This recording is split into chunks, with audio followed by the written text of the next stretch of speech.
রাসূলুল্লাহ সাল্লাল্লাহু আলাইহি ওয়াসাল্লাম বলছেন, আল্লাহ রাব্বুল আলামিন আমার কাছে আমাকে জানালেন যে এই মক্কার বিশাল মরুভূমি যদি তুমি চাও তোমার জন্য স্বর্ণে পরিণত করে দেব।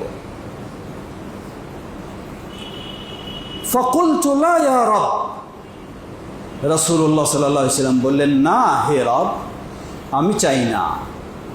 ওয়ালাকিন আশবাউ ইয়াওমান ওয়া আজুউ ইয়াওমা, আমি চাই একদিন পেট ভরে খাবো আর একদিন ক্ষুধার্ত থাকবো।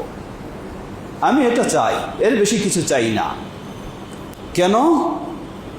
ফাইদা আজআতু তাদাররাতু ইলাইক ওয়া যাকারতুক, যখন আমি ক্ষুধার্ত হব আমি আপনার দিকে ফিরে যাব, আপনার দ্বারস্থ হব, আপনাকে স্মরণ করব তখন।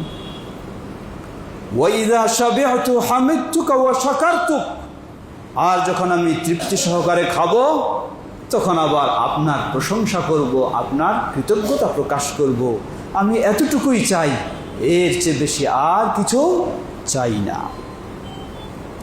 এজন্যই আল্লাহ রাসূল সাল্লাল্লাহু আলাইহি ওয়াসাল্লাম বলেন, আবু মুসা আশআরী রাদিয়াল্লাহু আনহু বর্ণনা করছেন, মান আহাব্বা দুনিয়াহু আদাররা বিআখিরাতিহি, যে তার দুনিয়ার জীবনটাকেই প্রাধান্য দেয়, এটাকেই সবচেয়ে বেশি ভালোবাসে, আদাররা বিআখিরাতিহি, তাহলে সে আখিরাতে ক্ষতিগ্রস্ত হয়।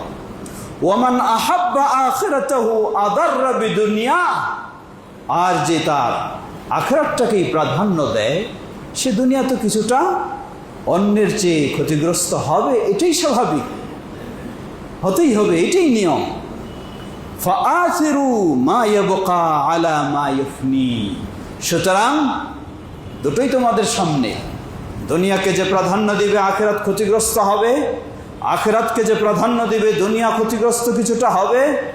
ফাআসিরু মা ইয়াবকা ওয়া মা আলা মা ইয়াফনি, সুতরাং বেছে নাও যা স্থায়ী হবে, যা ধ্বংস হয়ে যাবে। এই ধ্বংস হয়ে যাওয়ার চেয়ে স্থায়ীটাকেই তোমরা প্রাধান্য দাও, সেটাই হলো ওয়াল আখিরাতু খায়রু ওয়া আবকা, আখিরাতটাই হলো শ্রেষ্ঠ এবং তা হলো চিরস্থায়ী।